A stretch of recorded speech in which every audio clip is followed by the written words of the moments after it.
Hello, everybody. Welcome to this episode of Frivolous Gravitas, where you're joining me, Jordan, the guy who's talking right now, and Kris, the guy who who's talks not to me talking right now. Yeah. So today we're going to be looking at, guess what you're doing with your life, which is kind of a bit of a flex. But what we're really going to be talking about is seizing the day, in that old Dead Poet Society way, but also in a few other ways. So that's why we called this one Carpe Diem. Or if we didn't, I don't know. So let me start off with a question that you hear all the time. It's kind of deepity. If you were going to die, or if you knew you were going to die, what would you do differently with your life? Which I think is something everyone gets asked in movies. It sounds deep. It sounds like, oh man, what would you do with your life if you could do anything? If you knew you were going to die? Well, the problem with that statement is that we're all going to die. It's going to happen. And there's definitely not much time left. And what are you going to do with the time? We are all facing this conundrum all the time, at every moment, from the moment we're born. And what we do with our time matters, because some of us have a shorter ticking clock than others, but we all have the same ticking clock. So we're going to look today at making every moment count, because a lot of what we talked about last time really hit home with a lot of this.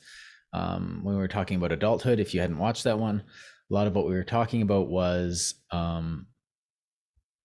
you have a limited amount of time. A lot of people are growing up slower. They're maturing later. They get to 30 and then they realize, oh no, I need to get myself moving, because I've wasted a lot of time. And if you failed to launch, that's just time that you haven't been taking to do the things that you want to do with your life, or to fulfill any of those small or large ambitions that you have. And so a lot of growing up ends up being seizing the day. What do I want to do? What do I want to accomplish? What do I want to do? But today we're going to be looking specifically at seizing the day itself. So this can be kind of seen as a bit of a spiritual successor to that episode. We'll call it metaphysics, though. We don't. Yeah, we're going to get a bit metaphysical, but not too much, because I don't think it's really that metaphysical, because there isn't some God ordaining us to some kind of fate, or there isn't some trickster putting obstacles in our way. It's our fault. But I guess metaphysically, how this would manifest would be, how do your values exist with relation to the world, and then how do those values relate to what you're doing with your life? But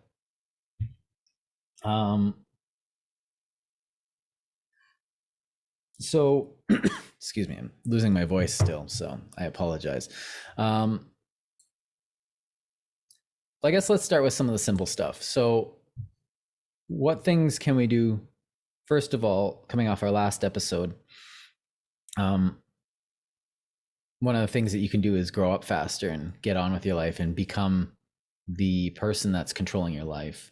And I think that's very important. I want to get onto things you can do to manage time, but I think one of the most important things that you can probably end up doing is becoming the person that's in control of your life.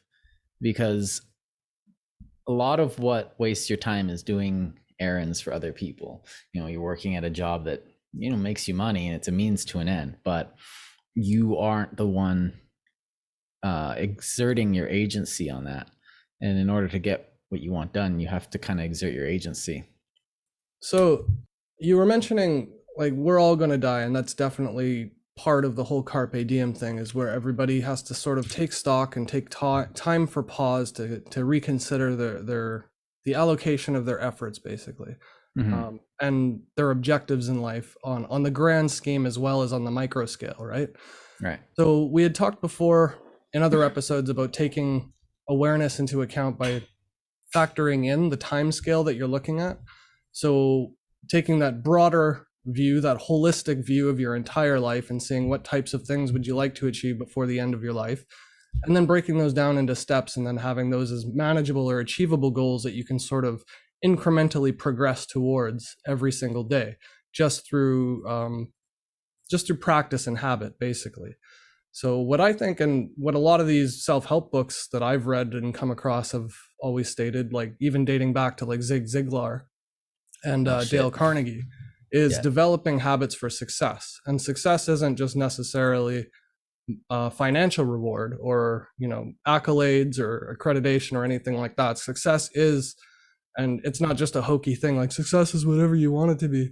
It is literally at the end of your life is the only life you're going to experience. So success is what you consider success in your life. Yeah, you can't just get to the end and declare success, because there's certain, like, we're built a certain way, and there's certain parameters that we go along with that we have to follow. And you can't just, you know, stick a flag in a piece of dung and say, I've conquered something. It's like, well, no, you just you just walked over there. There was no effort in that. Exactly. And it's not measured by other people either. So if you've got like a parent or something who wants you to be really rich, and they encourage you to be a lawyer or something your entire life, and their definition of success then pins it towards you, even though it has no effect on your actual experience. And the perfect example of this is investments. Investments take some type of sacrifice or cost in the short term for a long-term benefit. You could spend your entire life throwing into investments and never reaping the reward, but then, you know, those rewards could be inherited by your kin, and that might be success to you, is to have provided things for your kids and never experience anything your whole life because all you do is work and invest. That's fine for a person who believes that's what they want out of life. But I would say that most of the time when self-help or mental health books and articles or blogs, if you read those, when they recommend that you meditate, this is basically what they're trying to say in a overly simplistic terms, is to stop and take stock and bearing of exactly what it is that you want personally, what would make you feel fulfilled, and see, are you making those daily efforts towards that long-term progression and goal without sacrificing too much in the short term for a long-term benefit that you hope for down the road. Because I mean, one of the things I remember growing up was like, well, you know, you want to be successful. Everyone's looking towards the results of effort, and then you know, I want money and I want this. It's like, well, that's kind of what you want, but what do you want to do to get there? And so you're looking at the result, you're not looking at the task itself, because with regard to your action, the task itself is probably more important. And you know, the journey is more important than the destination. It's like, yeah, it's like housewife wisdom that's poorly thought out. But what that ends up meaning is that what you do to achieve success is dependent on who you are, I think, is kind of what you're getting at. But to build on that, it's like, to ask that stuff and to actually sit down and think about it is like, that's actually a very difficult thing to do, is because it took me a long time to figure it out. And like a lot of just staring off into the river being like, what am I doing with my life? What is going on? And it took a lot of like active thought. It wasn't just like it was also a passive thing, just constantly running in the background of my head, but I would just sit down and actively think, it's like, what is going to happen in my life? Like, what do I actually want? And that's also just a conceptual idealism too, right? So that's going to evolve as you live and grow. So when you're a kid, your definition of success might just be to like be an astronaut or something cool, right? Yeah. And then as you get older, you might, well, I just want a lot of money so I don't have to stress about money and I can spend time with my family. That could be another success. And then once you have kids, you might be like, oh, well, I've got enough money for my kids and everything, but now I need their education and I want to be able to help them with down payments for their houses, and I want to help their kids go to school. So like, your whole idea is going to keep changing, and that's okay. And it's important to reflect on the fact that also your ideas can change. So just having an idea and sticking to it and meditating on one thing, if it never changes throughout the course of your life, you're probably not meditating very effectively, I should say. Well, There's no and wrong way to meditate, but you're probably not doing it as effectively as you could or to get the most benefit out of it. yeah, and I always feel like when you're looking for something like that, you always have to be, there's an element of honesty in it too, because you have to be like, well, I'm the best in the world. It's like, no, you're not. Like, you're not. Hmm. The best in the world is, one guy, and we all know who he is or something, maybe, I don't know. And it's obviously Wayne Gretzky. No, but chances are you're not the best. Chances are you're not even the best in your own group. That's okay. It doesn't matter, because comparing yourself to other people is kind of dumb, because it'll get you bogged down. There's not much seizing the day there if you're just going to be comparing yourself to someone who's got completely different circumstances, completely different contexts, and completely different goals, and answers the question, what do I want, completely differently. And What you skill wanna, sets too. yeah. So when you're looking at the ends, this is actually a response to your point, is that I feel like the honesty of it, when you're sitting there thinking, what do I want, you have to say, it's like, okay, there's a certain amount of honesty in it, and you also have to answer the question, like, how do I want to get it? Because you could say, like, well, I want money and I don't care how I get it, and so you go off and do some, You start a Forex bank. yeah, you do some evil shit. So, and then you take from others, you do something that you don't enjoy, that doesn't provide to humanity. You start a, I don't know, a company that makes surveillance cameras to track, car speeds, so they can ticket people and who are just driving. Yeah, they're like net negative to society. So you can't convince me that, like, a parking meter person is, providing value to the system. I could. Oh, I know you could try, but See, it all comes down to what you want versus what somebody else wants, right? right. It's like And we so, talked about before with the but what person I'm- having a complete life just sitting and petting their cat all day. If that's Yeah. what gives them that much fulfillment, there's But I'm- absolutely nothing wrong with that compared to what I would want or what you would want, right? Right. I think it's a little less like anything could fulfill somebody, because I don't think that anything someone conceptualizes could possibly be something that fulfills somebody. And I think there's a certain amount, because I think there are certain parameters with the tasks involved. Now, for someone who's playing sports, that means like becoming the best in that field of sports, or becoming someone who's studying and they want to expand their knowledge of the field as much as possible without regard to anything, or and these things all mean different things to different people. I don't think someone's sitting there petting a cat and like, this is my life's journey, or you get I think there's always some element of exertion and mastery to it, unless you're like, I'm the best at petting this cat. But how's that any different from being the best at kicking a ball? Like a professional soccer player, that's what they do, is they kick a ball. They train running so that they can kick a ball. They train push-ups so that they can kick a ball. They do drills and plays, and it's all just so they can kick a ball. Well, there's a cultural context to it. If you sent a soccer player back into ancient Rome, everyone would be like, you're really good at kicking things for some reason. Why? I don't understand. Really weird. That's really weird. No one in our society does that, because everyone in that society has different contextual stuff. So what if there was a league for petting cats? Oh, then there would probably be. Oh, it probably is. God damn it. Well, I'm just saying, like, it's arbitrary. We just make up meanings to things, and we say this one's an okay meaning and that one's a less okay meaning. But that's just based on personal preference. I think it seems arbitrary. I don't think it actually is arbitrary, because I think a lot of what culture is, what we agree is of value as I don't want to say collective, because that's not right, just as a group, becomes something because it provides, say, a lesson or a structural benefit, or it's something we all agree is good. This provides good in society, something like Christmas would have, because everyone comes together. All of a sudden everyone comes together. Why? Well, we do it because we celebrate the birth of Jesus. But what's really happening is you're reinforcing, making a structural argument, but it's not a bad cultural thing. But inside another cultural context, it'd be completely meaningless. Now, I'm not arguing for cultural relativism, but at the same time, I'm arguing that it's not arbitrary. We humans, even unconsciously, do things for a reason, I would say.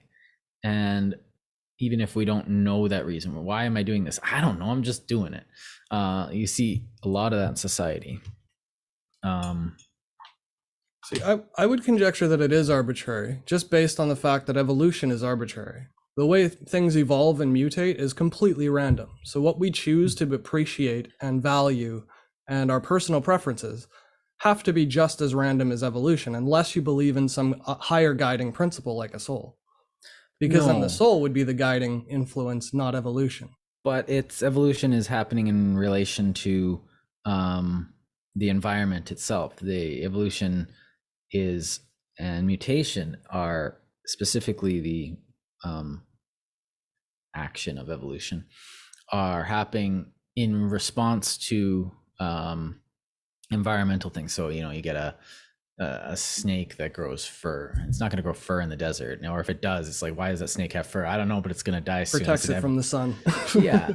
And so you get a snake that develops a film over its thing that protects it from the sun in the desert.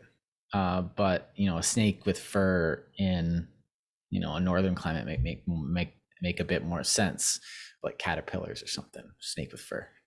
But most evolutionary traits are benign. You don't even notice them. And those are random. So the actual act of evolution is random, even if every now and then you get one trait that manifests as something that's significant enough to be perceived. Right. But from that vein, you could also say that people's preferences are likewise. So it's not wrong for people to have different preferences, because in order for there to be diversity in our population, there must be random preference. Right. So we do coalesce to some types of principles and ideas that we agree upon, like soccer and being better than just kicking rocks around. But it's still arbitrary. We're still using. It seems. I still think it seems arbitrary on the surface, but if you get to a metaphysics of it, we all are kind of looking for similar things at the base of it. And I'm not saying like spiritualistic metaphysics. I'm saying like, well, why do you make these wood sculptures? It's like, this is what I do. That's as much what do you call it, explanation is actually necessary, because like, this is what I do, this is my Tao, this is my Dharma, whatever. And so finding that's extremely hard. Sometimes it's easy, and those people are blessed. There is no other word for it. I can't emphasize that enough. But it's that diversity that you talk about it's there, and we need to, I think, okay, I'm gonna move the conversation forward, because I think this is a good place to go.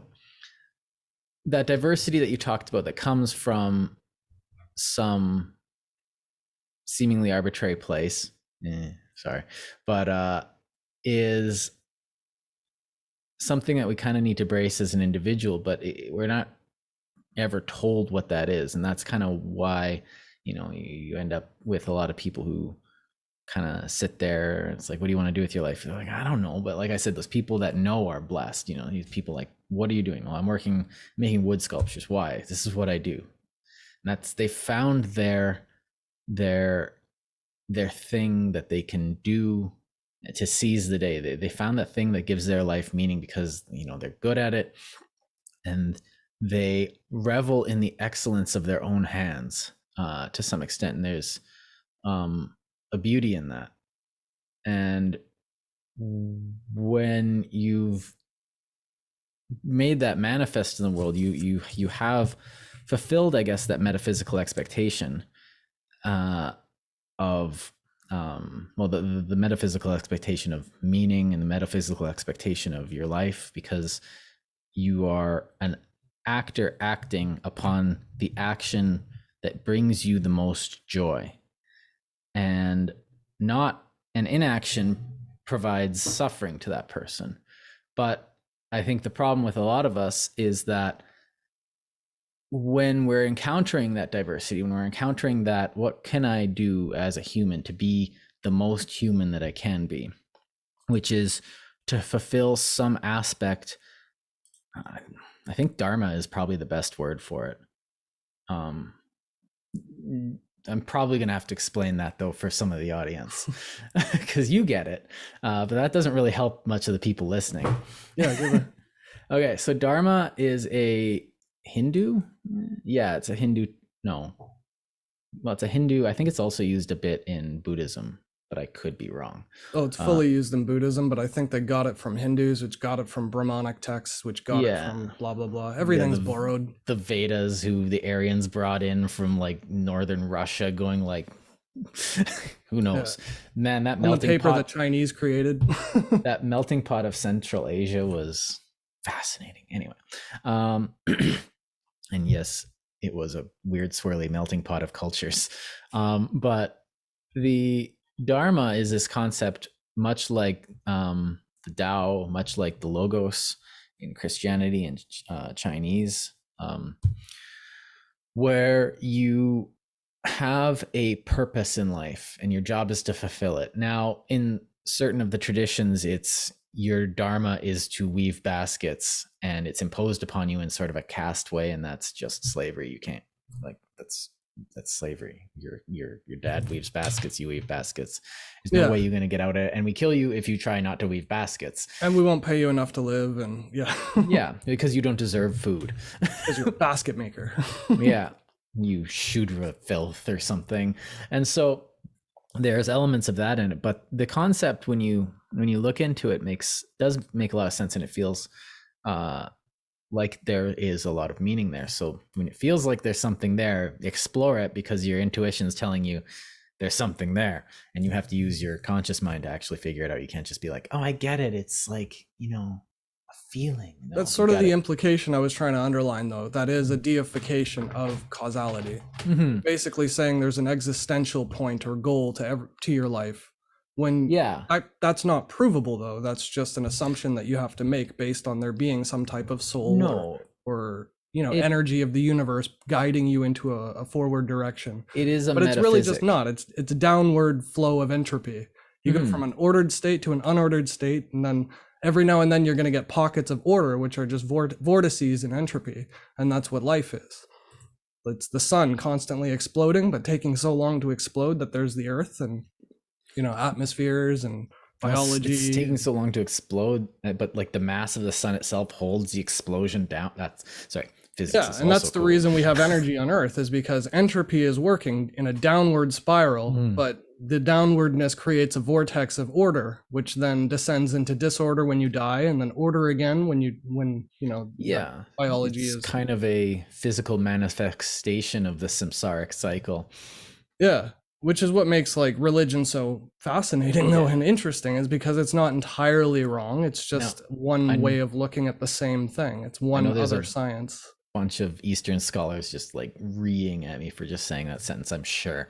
But whatever, fight me. Fight me in the comments, please. But the idea is that you have this duty, but now, like I said, you are a creature of action. And in action, we've seen, especially in the last 2 years, an object at rest stays at rest, and a person at rest stays at rest but depressed. And so there is, like Kris was saying, there's something to this. There's something about the idea of fulfilling your action, but moving in a way maybe that counters what do you call that? What's the thing that you called it? Entropy. Thank you. I'm not having the best day here, but we'll work together. Don't worry. Moving in a way that counters entropy, in a way that fulfills, that is the best you can do. So that's going with the flow. That's the Tao. that's that thing. So you marrying Dharma with Tao here, or Logos, doing what comes naturally to you. And we all kind of have something. And I'm kind of have a suspicion that there are a few unfortunate souls that are absolutely good at nothing.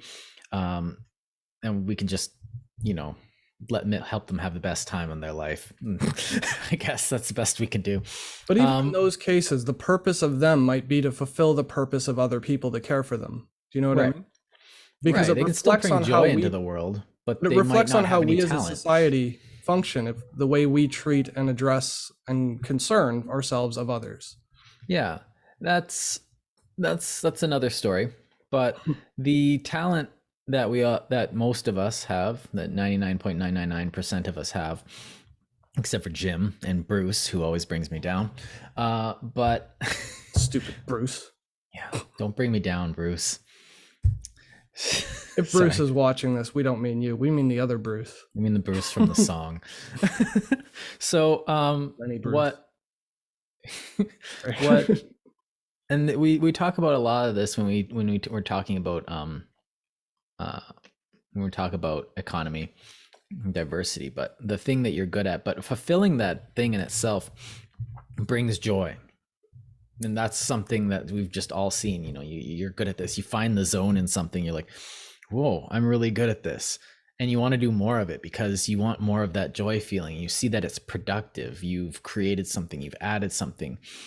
I don't know. You see this a lot. It's so evident on the internet when you go on and you see people who are in the zone. You got like TikTok videos of someone doing their best, making food, or like, look, I made a thing and here's the process of me making it. They're proud of it. They love it. This is an act of beauty that is happening in everyone's life. And remember, if you look back to how we defined beauty in that previous episode named beauty, was an object that excels at being the thing in itself. So you have a flower, but a beautiful flower will be a flower that is more like the platonic flower as it could be. A beautiful mug, you'll have like a regular mug, but a beautiful mug will be a mug. Like, that is the most mug thing I have ever seen.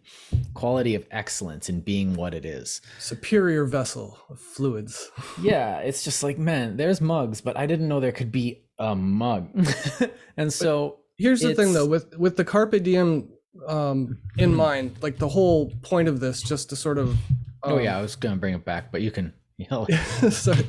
I want to encourage you to keep going, but I just wanted to keep into context like the frame of reference that we're moving from, right? Because this isn't a discussion about theology or epistemology or anything like that.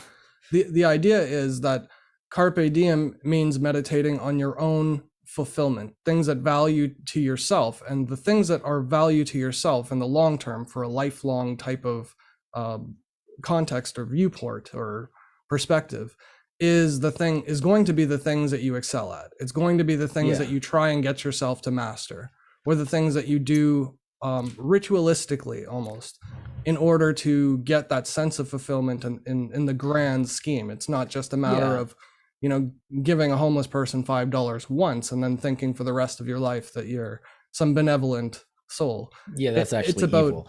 It's about the habit, the habitual nature of your actions and your behaviors and your thought patterns and your energies and efforts. And I think that's what you're getting to. Yeah, and I think the reason that we say Carpe Diem or seize the day is because that movie was so good. Well, it was. We all love our Latin phrasing.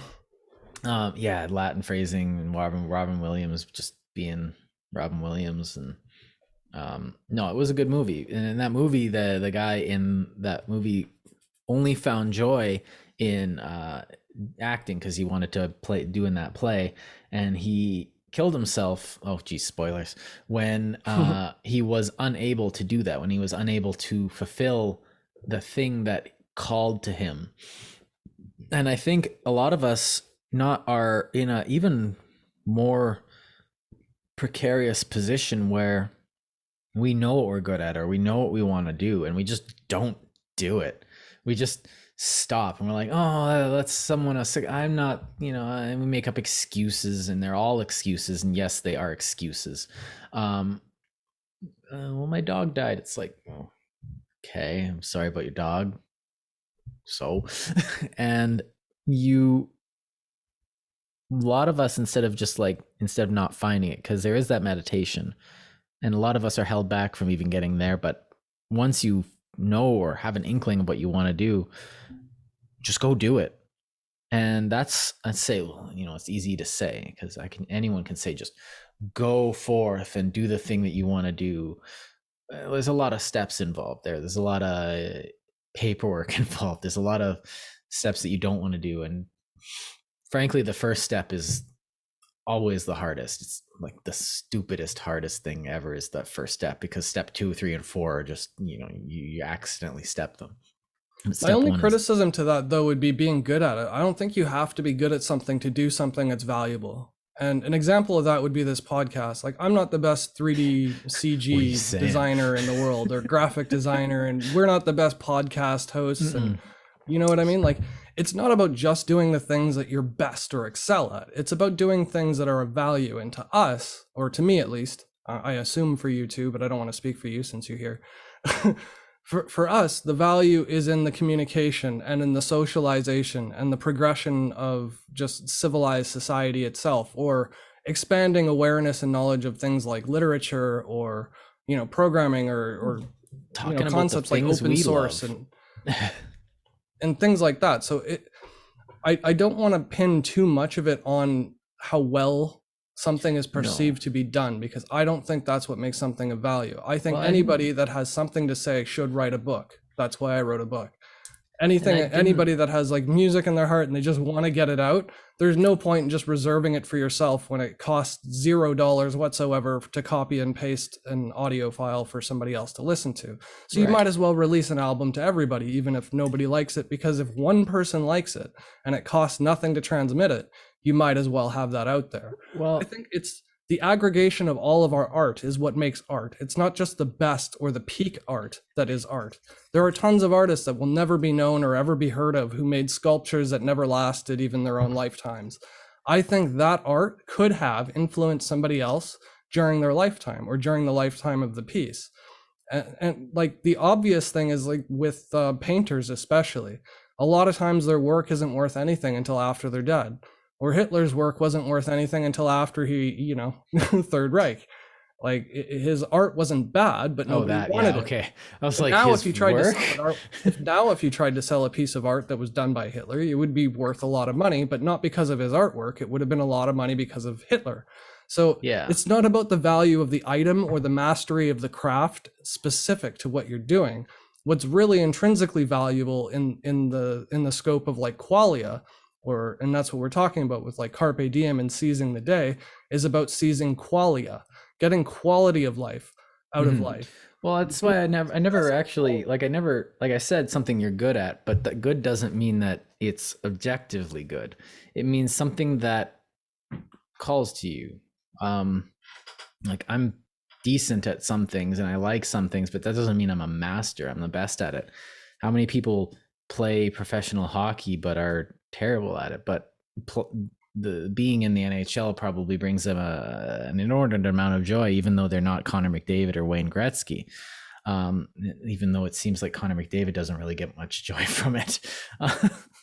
He's never smiling. Sure you can't get that good at something and do it that often. Like I know he's got, but I never see the guy smile.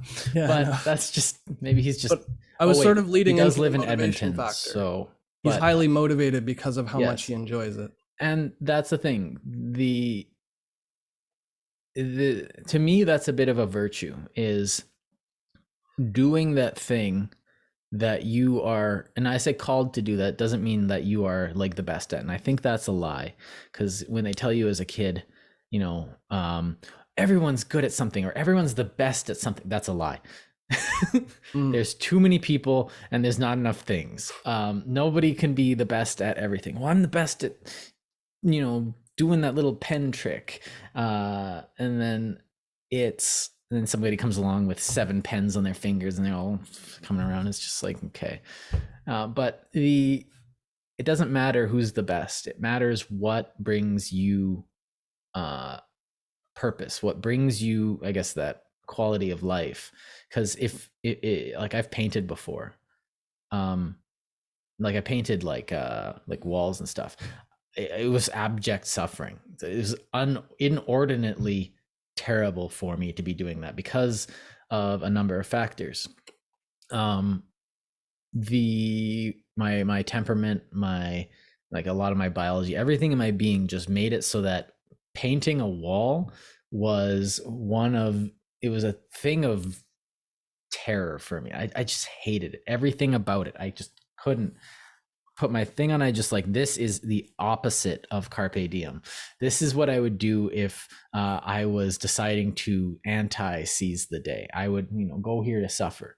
And I'm using a negative to explain the positive, but very Buddhist of you. yes, to go up first you must go down. Yes, I'm making fun of you guys, but that doesn't mean I don't subscribe to some of the stuff you talk about, you Buddhists in the audience. But I find that it isn't some kind of spiritual thing. It's just literally the way we're built. We're not a specialized, we're a generalized species, but we're specialized as individuals. And that's maybe by design, whatever you want to call it, maybe by just to keep us, go read some evolutionary biology. It'll say like you need to fill in a niche, but humans are such that we fill in multiple niches all at once. And we do that by generalizing on the macro level and then specializing on the micro level. And that micro level is an individual, that's you. So we're all kind of intentionally built a bit differently to reinforce survival of the species and to maintain cohesion of the human form, which means like we all have to be different so that, one disease doesn't just take us all out at once. But in practice, what this means is that we are all good at something, but we all kind of suck equally, and that's okay. But I think now let's kind of move on, because we kind of been beating this dead horse a bit. Now finding that thing that provides you, we're kind of saying that it's something that provides you that. What do you want? And the answer to that is that we've provided so far is you want to act in the way that you're good. So like, do the thing that you're good. So if you find pleasure in baking, bake. If you enjoy the act of being a barber, go cut people's hair. If you feel this unrelenting need to protect the weak, go be a soldier, I guess. If you just can't stop singing, go sing. Go be an artist. Or if you can't stop drawing, go draw. Embrace that which drives you towards it. But don't, and I think you'll probably agree with this one, is that don't just let it happen. You want to interrogate those feelings a bit, because you can say like, oh, I keep drawing all the time. It's like, well, yeah, but why? And what do you keep drawing?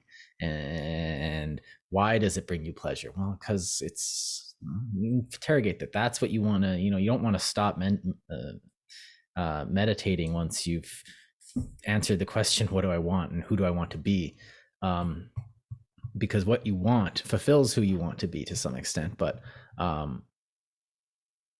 you need to understand why, and then continue. I think that's what makes deconstructivism so helpful too, is because it helps you not neglect the little things that aren't maybe that aren't the main factors, but there are like extraneous factors. So for example, when you're talking about like investing in your own life for money so that you don't have to worry about money for the rest of your life, you got to spend a bunch of money, put in tons of effort, and go to school. And then once you're at school, you sometimes have to forego social situations, right?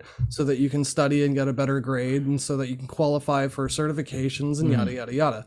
Those types of short-term investments, even though they feel long-term and they're very hard because you spend years and years to work towards a degree.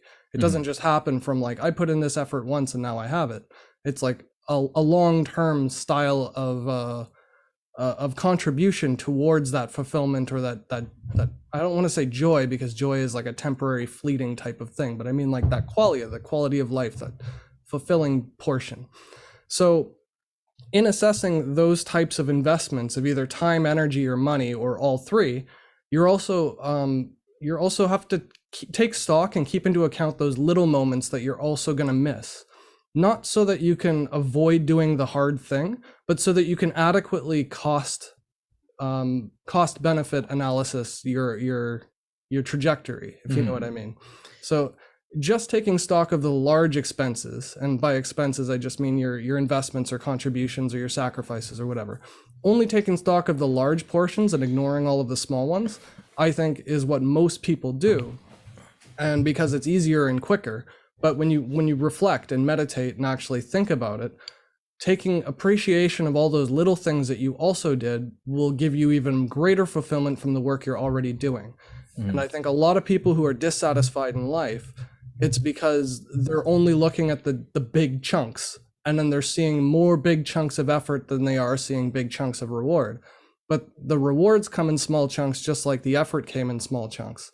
And that time that you take to actually sit and process changes the way you not only approach the day, but also it makes it easier to do all those things on a daily basis, knowing that they're all contributing towards something that you know is meaningful. And you know it's meaningful to you because you regularly process it, interrogate it, like you said. So without that interrogative process in a regular basis, it's easy to forget or lose sight of the reason for your ambitions and the feelings that you get from them. And that goes from anything from child rearing to making money to education, or arts, and whatever you want to do and apply yourself to. The point is to actually not just appreciate the rewards from things, but also appreciate the struggle that it took to achieve those rewards, because that's going to give you a fulfillment of the reward. The reward itself is just like a thing, right? It's something you hang on your wall to remind yourself of the feeling. But the actual process and the actual attainment of the goal, the conceptualization, that abstract piece, is what actually benefits you. The piece of paper means absolutely nothing in a frame. Well, it's your memory of acquiring that piece of paper and everything it took to get it and what it's going to give you in the future that's actually beneficial. Right, because we're misconstruing, I'm probably going to say exactly what you were just saying. That's a good paraphrase away, my friend. You have this symbol on your wall, you know, Jordan Roy graduated, blah, blah, blah, blah. It's a symbol that represents, and we take it a lot of times almost too literally, like you have attained a big victory. But the problem is that every large victory is just a series of small victories, and that represents. And the big victory, like I remember getting my master's and doing a thing, like the big victory was almost meaningless because I had remembered all of the little tests and all of the little conversations and all my tiny victories that I had had along the way. And those were the ones that taught me all the lessons that I remember. And the piece of paper is merely a symbol of that. And it's a useful symbol, and it can be used as a tool, a practical tool. But beyond that, it's tucked away back there somewhere. I should put it like here. That'd be a good spot for it. But yeah, right in that cubby hole in the middle. Yeah, and like have some old pistols just kind of crossed above it or something to piss my old teachers off. But those little things are like, it's the reality of what's happening. And I think when you're in school, one of the glorious things about school, and I think one of the things people miss when they get out of school, is that everything is geared towards an end. And that is so powerful. Like you have this, you're performing a task, which is nested in a larger class, or a unit, which is nested in a topic, which is nested in a class, which is nested in a degree, which is nested in a education. And the goal is to, get to the end of the education. And I actually had a lot of problems with this, because while I was going through education, I was so absolutely driven. I was like monomaniacally driven. Everything was towards that goal. And when I achieved that goal, I was just like, oh, I screwed up. my momentum, I've got all this momentum, what do I do with it? And I had to like sit and meditate on it. But the joy of it was having that, and like we talked about in our relative scopes episode, when you have your actions nested a um within a construct of reality.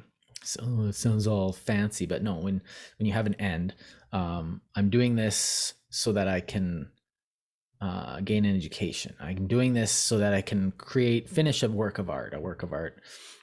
I'm doing this so I can play this symphony perfectly. I'm doing this to build a building.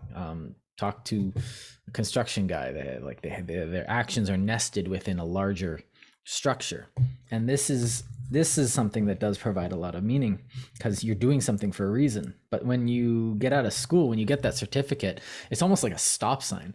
Stop, you finished, you're good, you can rest. It's like, but resting, no, I don't want to. Resting is the absence of action. Like I don't want that right now. That's a lot of my difficulty with school too. Like I've always got bad grades in school, and it's not because I'm like dumb. I'm not saying I'm the smartest guy in the world, but I'm definitely not dumb. I just have difficulty with school. But one of my life goals, one of the things that brings me fulfillment is education. So I try to learn everything because that's what fulfills me. Even if I know for a fact I will never know anything perfectly or master anything because I'm splitting my efforts off into so many different directions, I know for a fact that I'll never be the best at anything. But my goal isn't to be the best at anything. I value the education of knowing things more than I value not that I don't value accreditation. It's just that it's more important to me to maintain my level of successful education versus somebody else's, like a bureaucrat or administrator's level of successful education. That said, I'm still in school and I've enrolled in university and, all that kind of stuff. But the point is my motivation, my driving factors, the thing I do on a regular basis, the practice I do with code and meditation and philosophy and all that kind of stuff is, it's about me. And that's because I spent the time trying to learn this since, a young age, due to my penchant for philosophy. But finding relationships that jive with like core values, like harmonic relationships with other people, generally have that undertone. It's usually people who really resonate with each other are people who have those types of core deep-seated belief values that they not project, but it radiates from them. It radiates between people, and that's what I guess the hokey science would call aura. But I do think there's something in it, though, even though it is hokey and, again, metaphysical. But the aura is basically how we apply our energies and efforts and our behavioral traits that, then progress from those or are extensions of those. So I think it's really important, too, in consideration of like the type of person you want to be, or if you have like an ideal you, for the future, or what you want to grow into, that whole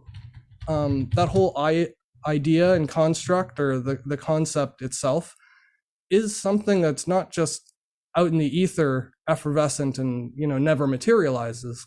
That is the way you push yourself and motivate yourself through struggles and hardships and through those sacrifices and adequately cost-benefit analysis, the ways that you approach things in life.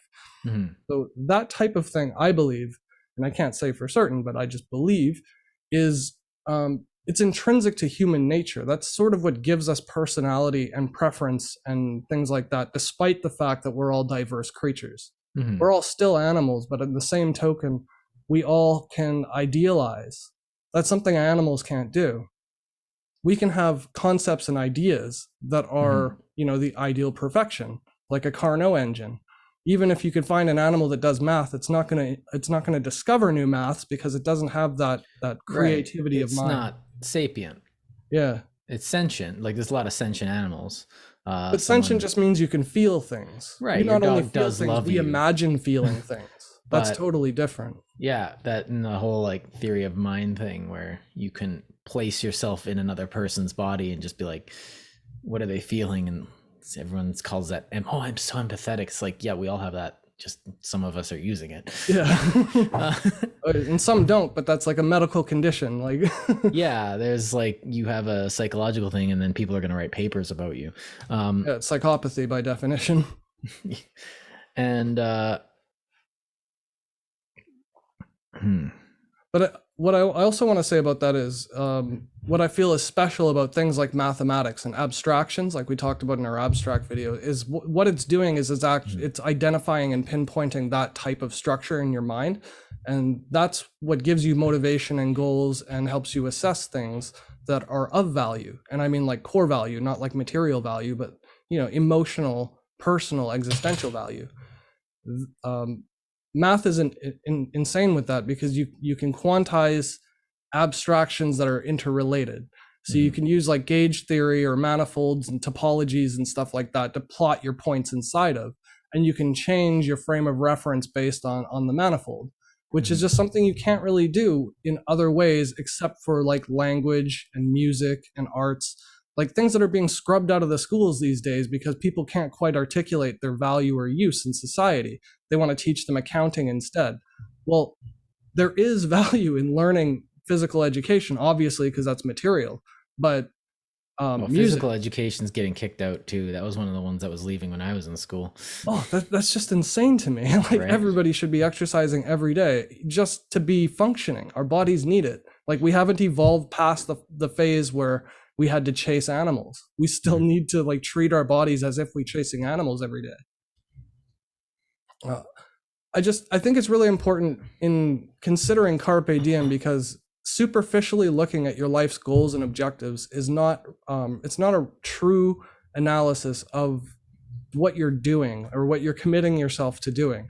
No. And for everybody who believes that they're a good person, which is almost everybody, that doesn't mean that you're already a good person and you can just stop and give up. Like you said, when you've got the piece of paper, you need to carry that momentum forward. And in doing that, Carpe Diem is sort of the short form way of saying, let's keep reevaluating and reassessing and adjusting our ideals based on the new information and the new stimuli that we get from our experience of the world around us on a regular basis.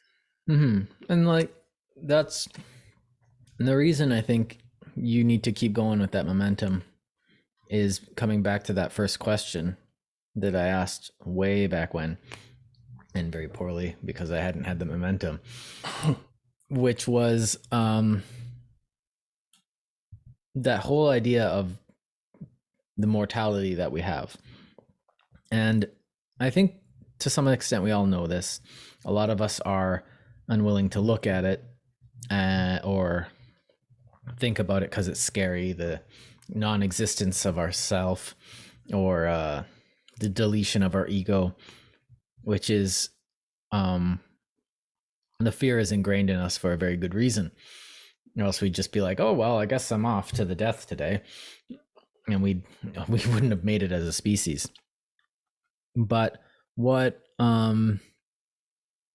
constantly in our minds is, are you using your time wisely? Are you, even if you are doing the thing that you want to do, are you doing this wisely? And one of the things that comes out of that, for me at least, is this absolute desperation. And I remember feeling it in my mid-20s and into my 30s, and it's just still always there.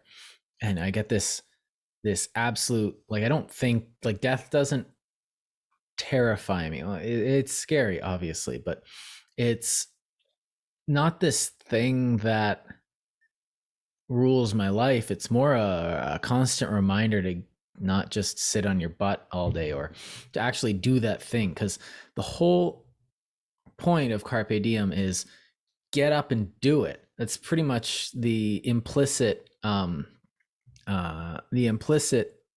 blanket statement in this. It's like seize the day, which is a fancy Latin. When you put anything in Latin, you can make it sound fancy, but it's get up off your butt and do it.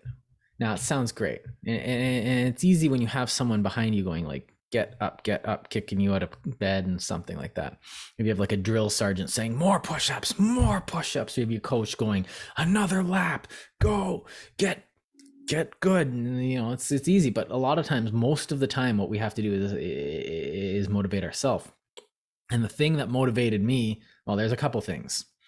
One of them was, well, it's a joke that me and my wife have. There's two things that motivate people. There's spite. I'm going to do this to piss other people off. I'm going to succeed just in spite of everybody. I'm going to succeed because it will piss people off. I'm going to be the best person I can because it'll make people angry. It's spite. We all have it. The other one is girls are watching, which is kind of the sex drive. If you do this, and you can game this in your head, it sounds crass, but it works. If you do this, you can tell yourself, if I do this, I will have more access to sexual activity. And your brain's like, yeah, let's do that and that and that and that. Let's do it all. Let's do it all. And honestly, if you can convince yourself that, if you can like say, I tricked my brain into thinking it's getting late or something, if it does this, it works. Spite, the competition between you and that primordial drive of procreation, it's there, you can use it. But the most powerful one is that dread. I will have died without doing anything. And this is where you get things like legacy and history, and this is where all this stuff comes from, because people want to have their life mean something, but your life can't mean anything if you don't do anything. Mm-hmm. And sometimes you just get a bad luck of the draw. Remember like a Bible story, which keeps coming up in my head, where a baby was born without lungs, and and that baby was dealt a bad hand. And, it was like a test by God saying like, the parents were good parents because even in the 2 hours that the baby was alive, the parents showed grace. And it was it's a Bible story. It's not going to be happy. And so, but some of us are dealt bad hands or luck of the draw. Guess what? You've got cancer. But that is going to happen to all of us on a grand scale. We're all dealt pretty much the same hand. And comparing them and contrasting them are completely redundant when you have individuality on top of that. So it comes down to, you've got a finite amount of time.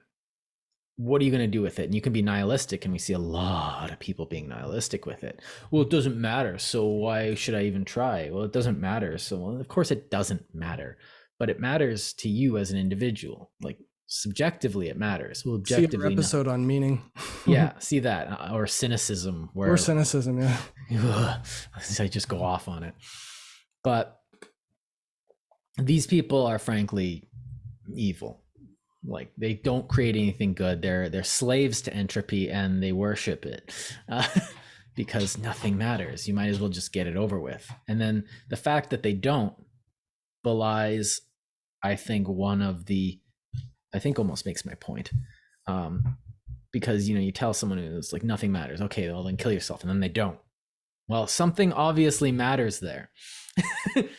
And the thing that matters is the life that they aren't willing to take from themselves, because while they see some intrinsic, even though they're claiming nothing matters, they're unwilling to take the step that their religion demands, which is, just become nothing. Just enter the entropy, like put yourself back into the swirling mass of matter. No, because there's something subjectively that is important to us, maybe, and it is driven chemically, but that, again, metaphysically doesn't matter, because subjectively we're still living in the context of being human. Thus, when you come up to something, Jesus, my point's coming away from me, but when well, maybe I can help you find it a bit. Yeah, sorry, I was making a point, and I was about to bring it back, and I forgot what I was originally. Oh, it's fine. I was gonna let you keep going with it till you came to it.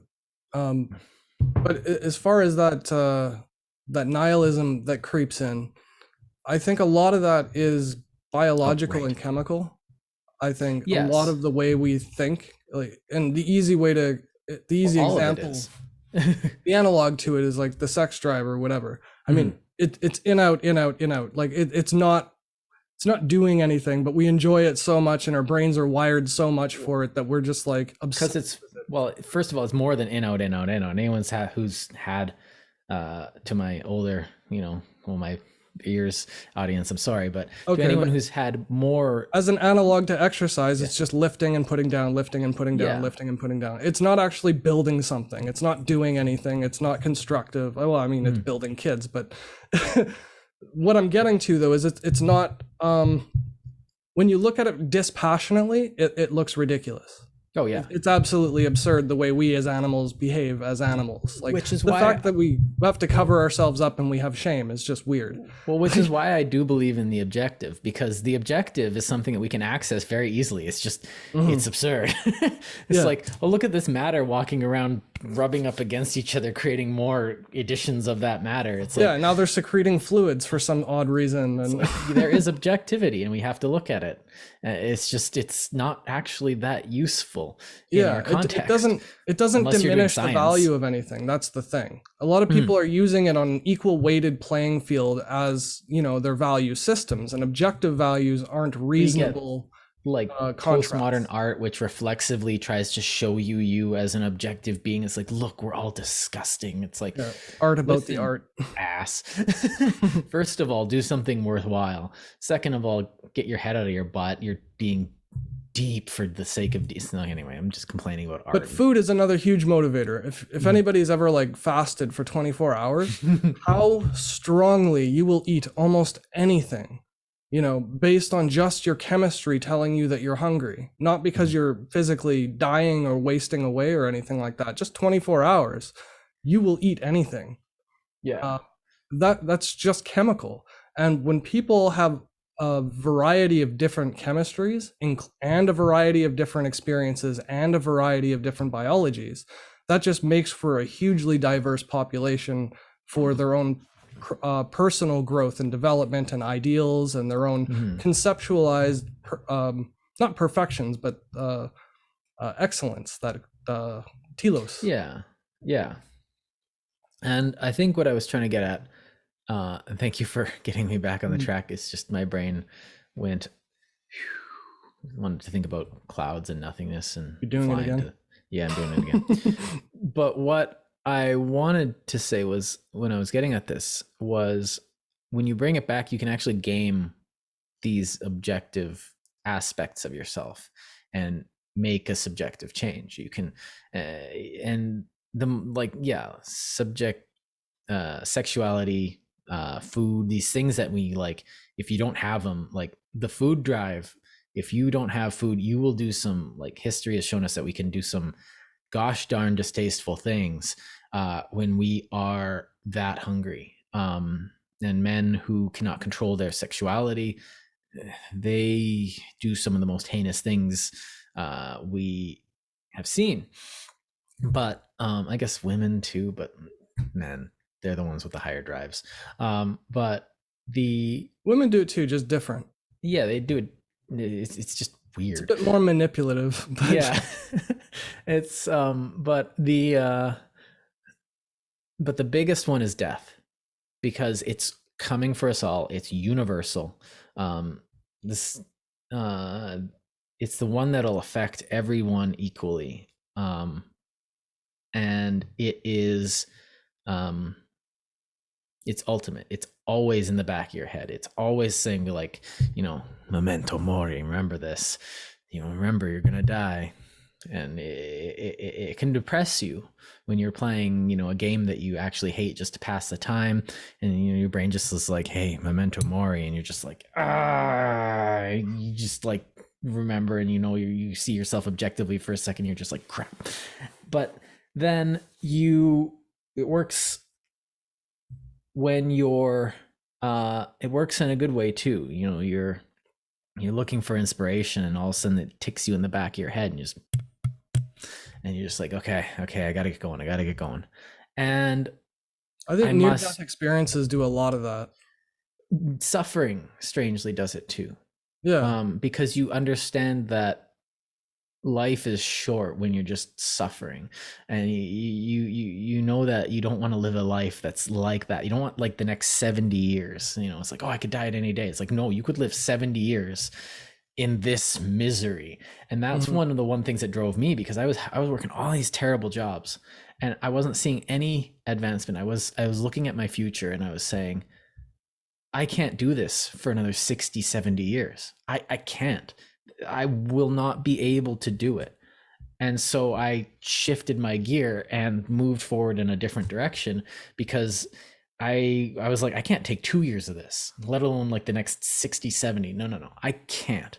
So I had to actually make a Carpe Diem calculation in my head, and I went back to school. And the irony of it is you had to do twice as much of it once you went back to school. That was the sacrifice you made. Oh, yeah. Then not only were you doing those jobs and doing more of them because you were paying money out, you had to study and do the schoolwork and everything. Yeah. And that extended for years.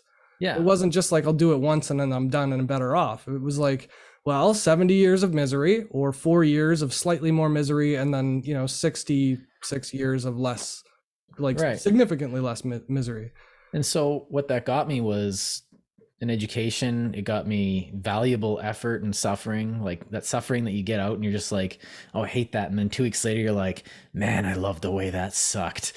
The good stuff. Yeah. The good stuff. I remember doing that at like, I was in cadets and as a kid, and I remember going to camp being like, oh, this is terrible. And you get back from camp, you're like, that was the best 3 weeks of this year. What the heck? And you don't know why, because it's just you're utilizing your agency. You're an agent that can act, an actor in reality, and we're actually utilizing that agency. It feels good. Strange, but I think what's really important to note is that it also got me married, and now I can enjoy my life in a fuller, richer way than I had before because Carpe Diem. I seized these things. I just took them, and I think I might actually tangent here, is that the other aspect of Carpe Diem is just take it. She's there, ask her out. It's there, buy it. It's, why not dress nicely for that thing? Eat the good food. Smell those friggin' roses. Tell that person he's an idiot because he's an idiot. Like, just do it. Your life's short. Engage. Don't be passive. And a big part of like taking control of those types of situations, in my opinion anyway, and this is from a Buddhist perspective in case anyone was unaware at this point, is to take it slowly. So when you do ingratiate and engorge in food, good foods and all the best smells and everything like that, cook it from the ground up, wash it by hand, chop it slowly, like take your time. And that's how you make the most of your time, is to slow it down. When you're having fun or rushing through things, time flies and you miss most of it. And you're like trying to hit fast forward your whole life from one event to the next. Take the time to sit there and like suckle on the drops instead of just, down the hatch. So that's a quality aspect. Now I think quality and quantity both take part in this. And I kind of want that argument that I was making before just now was a quantity aspect, and I want to come back to that because quality is worth it, and I think you just made it anyways. So but that's the thing, like smell the roses along the way, while you're on the journey, like look around. And I see this even in the most literal term of it. You'll be driving down the road and people just won't look out the window, and you'll be like, did you see that? And they'll be like, see what? And I'll be like, dude, we've never been in this land before. Look around. There's a window for a reason. Like, but look at the sky when you're driving across the country. Yes. Like how clear it is outside of the city. It's awe-inspiring. Yeah, let yourself be taken in by the numinous of reality. Well, that's a Carl Sagan thing that we brought up before, especially in the beauty episode, where you can have that kind of spiritual experience, that nuministic experience. And you can get that from a lot of things. And Carl Sagan was saying that you can get this from science. When you're doing science and all of a sudden some mystery of the universe reveals itself through this simple math equation, you're just like, whoa. And this happens every once in a while when you're paying attention. And I guess the thing that you're arguing, I guess, correct me if I'm wrong, is just pay attention and let it linger. It was intended to be supplementary though, because quantity is definitely important, but quality is also important. Quantity, and I call this quality and quantity. Quality is take your time, enjoy the meal. Quantity is buy fast food. uh, well, Enjoy I a guess more good meal. that's quality, but like quantity is actually do the thing. Like take the opportunity. And a lot of people think I'm weird for this because I actually practice this quite a bit, and I've been practicing it for a long time because it's been a truth that's been so evident in my life forever. It's just, and I don't practice it often because I still I suck with women, but I don't need to try anymore because I'm married. So life hack. Get married. Yeah, get married and you don't have to suck with women anymore. But that's the thing. Like, if it's like, oh, I don't have a, I don't have, I've never had a girlfriend. Blah, blah, blah. Ask girls out. Well, why not? Well, why would I do that? Like, what have you got to lose? She's gonna say no. That's the worst thing she can do. The worst thing she can do is say yes. Like, no is easy. You just move on with your life, feel bad for a couple minutes. Yes is like, oh shit, now I have to put up. And I've said that before, but the thing is that quality is you have to engage with everything that's happening in your life at all times. Like, there's a person walking, like, that's making a comment in a store. Respond. There's a concert happening that you want to go to. Go to it. There's a I don't know, go to that restaurant, enjoy your life, because you're there to, and this is kind of like hedonistic, but I think I'm making more of an Epicurean argument.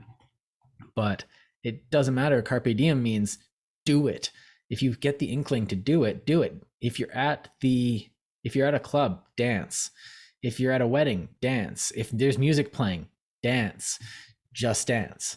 You'll enjoy your life more. And this is the quantity aspect of it. It is just do more with your life. The important part to, like, the facet too, to comparing the two, is that it's entirely subjective. Like, not just slightly, but it's entirely subjective. And the way I would sort of example this would be with exercise. So if your goal in seizing the day is to make sure that you exercise every day just a little bit to get yourself fit so that you don't, wash away, your goal might mean to exercise as hard as possible so that you just get it done and over with. And then your goal for your life, your longevity of life or whatever, could be achieved just by having a hard workout every day. And then on the flip side of it, you could do, well, take the time and enjoy your workout and appreciate it and start slow. And, you could drag it out to an hour every day, and that would be also beneficial for your health and your mental state and would achieve your objectives. But because people's objectives are different, one might be, I just need to get the exercise out of the way so I can do all this other stuff that actually matters to me. And another person might be, I need to slow my mind down. I need to really breathe and relax and take in all of the sights and sounds of nature as I go for my walk. So it's not the same for everybody. Just going to the gym and lifting the heaviest weights to be as buff as possible, that's one person's ideal. Another person's ideal could just be walking on a treadmill while they watch sitcoms. Now, one thing I think that comes out of that, if I take your argument to the extreme, now, if I take it not to the extreme, then I'd also have to say, like, if you're going for that run and you see something interesting, stop your run and watch, like, look at it. Is something happening? Well, no, I need to do my run. And what it comes to me is, like, there isn't a list of the things you need to accomplish. And if you're listifying, that's not a word. I like that word. If you're listifying things Gravitas. and you like, these are the things I need to do in order to have a meaningful life, because it's like, you're doing it wrong. Everyone who would do that is doing that wrong, because you need to be versatile, because your life is going to surprise you with some weird stuff. And if it's not on the list, it's not something I need to accomplish. It's like, what? No, it's like, this isn't a video game where you say, like, get 7 things. Oh, I got 7 things, I'm done. Here's your trophy, here's your achievement. Like, no, life is going to change every moment. And because, like, we've all seen this, your life, you've got something, okay, I'm going to do this and this and this, and all of a sudden something happens, you're like, new plan. And that's something that I think we all have to do, because life, like, okay, COVID threw everyone for this thing. It's like, okay, everyone's got these plans, everyone's got this stuff, and all of a sudden everyone's like, no, we can't do that. And everyone has to go, new plan. And some people just put their life on hold. A lot of Carpe. A lot of people put their lives on hold. A lot of Diems didn't get Carpe'd, to keep with the actual syntax there. But the ones who were able to flourish were the people who made masks, but also the people who were able to adapt to it and say, okay, what does my day look like now? My day isn't just like a set of RPG points that I need to accomplish. This is why I'd really find when people go like, oh, I need to go to Harvard, and then I need to do this, and then I need to do this. It's like, oh, you've got the next 40 years planned. Have fun with that. Like, how are you going to deal with the cost, broken arm you're going to get when you're 35, like, or what happens when your car breaks down? It's like you need to plan for versatility, and part of that is, and I'm not even saying the bad stuff that's going to happen, like what happens if, and this kind of happened to me, and everyone thought I was stupid, and everyone was like, professors and parents and everyone was telling me, it's just like, you shouldn't be doing that. I met a girl. It wasn't my fault, but I met a girl, and I was just like, well, I'm gonna put all my bags and beans into this one, and that to me is an example of your ideals changing, though. Right. But at the time, that was congruent with your ideals, and then it became perpendicular. Right. And so, what happens if you meet someone, you're just like, yeah, this is the one. And then you have to, it's like, when we're going to get married, we're going to do this. And everyone's telling you, no, you have to do it according to this. It's like, no, that's versatility. You can do both. Like, I got married and got my degree. It didn't affect it in any way. Like, it actually made it more, well, people just don't like marriage these days because, filthy breeders and stuff. Nuts to those guys, virgins from the Club of Rome. But wait 30 years when they need a tax base. Oh, I wish more people had more kids. Yeah, look what's happening in China right now. Jeez. Someone told me that their population is going to be half of what it is if they keep on this trend by the end of the century. Oh, it's too late. It's already going to be halved as soon as the seniors from that bubble die. Oh man, yeah, in 20 or 30 years, it's going to be they're going to be. When you get that many single men in a one place, bad things happen in history. I can tell you that. But what is, I guess that goes along with that dream deferred, but the dream deferred is actually a girlfriend and not racial equality. Ooh, that's a Langdon Hughes poem. But anyway. I might jump off of that and skip to and move it along to one of the things I wanted to say though quickly is that these things that you need to carpe diem, these things that you need to seize, are the positive things, the small positive things that you just need to grasp at. Smell those flowers, pet that cat, have a cat. Don't just be like, well, I got excuses and stuff. It's like, nuts to your excuses. Enjoy your life. Like, memento mori, so carpe diem. Oh geez, I'm gonna too much Latin. So what these things are is you need to actually seize them. You need to take them. They're not going to come to you. You need to actually grab them. That's one thing I remember learning, is that it's like, oh, I have to actually go out and do the thing. And the more you do them, the better you get at grasping them. And I think it's easy to take negative things, and it's easy to deal with a negative thing because it's just like, oh, my car got hit, now I have to deal with this, and you go seize the insurance forms. But the positive stuff is just like, oh, I don't need that, or oh, I don't have time for that. Oh, if I go to the hockey game, then I'm going to be tired at work tomorrow. It's like, oh yeah, that sucks, doesn't it? What if they win and you're at the water cooler the next day being like, oh man, did you see that goal? It's like, yeah, I was there. That's seizing the day right there. And that's sort of like the grabbing of it, the seizing. Yeah. That's exactly where I wanted to take it out. So you took the words right out of my mouth. And from that negativity, I was also going to sort of lean into the whole regret side, because regret can turn into an excellent motivator if it doesn't knock you down. Yeah. If you have a regret and that motivates you or inspires you to do something today that you should have done or wanted to do or never did, 20 years ago, 10 years ago, 1 year ago, whatever, like, you can start today. That grasping thing is like an opportunity. It's not something that just hangs over your head like a storm cloud that's forever going to weigh you down or judge your character or something, right?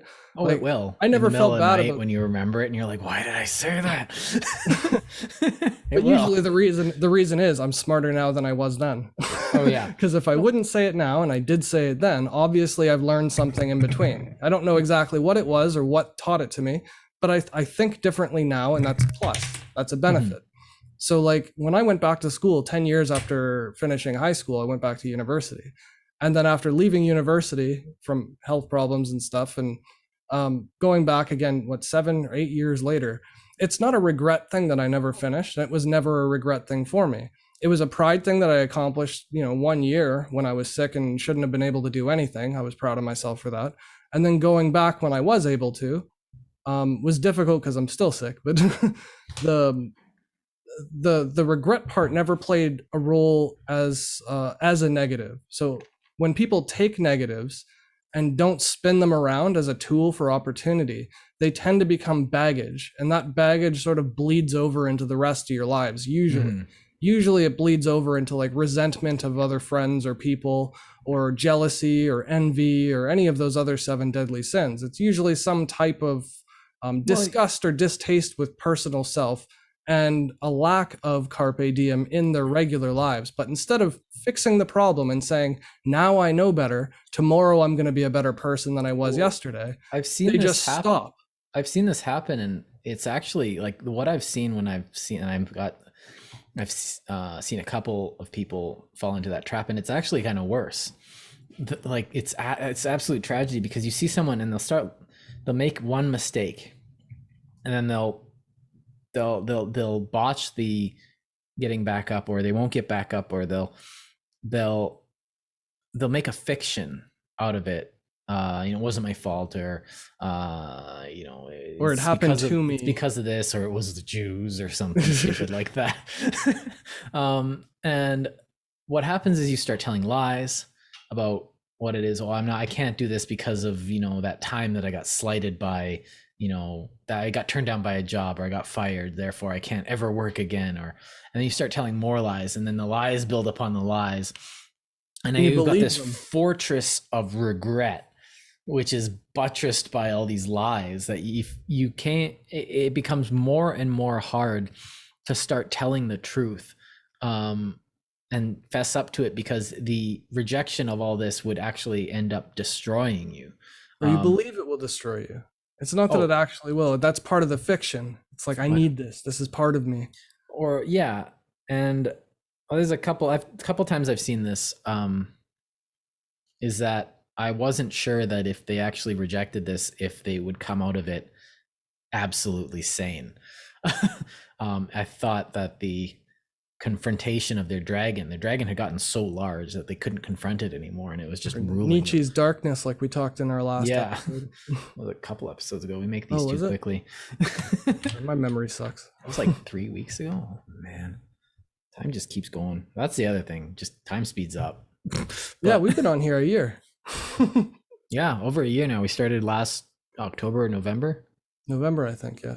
Yeah. Wow. But, we seized the day.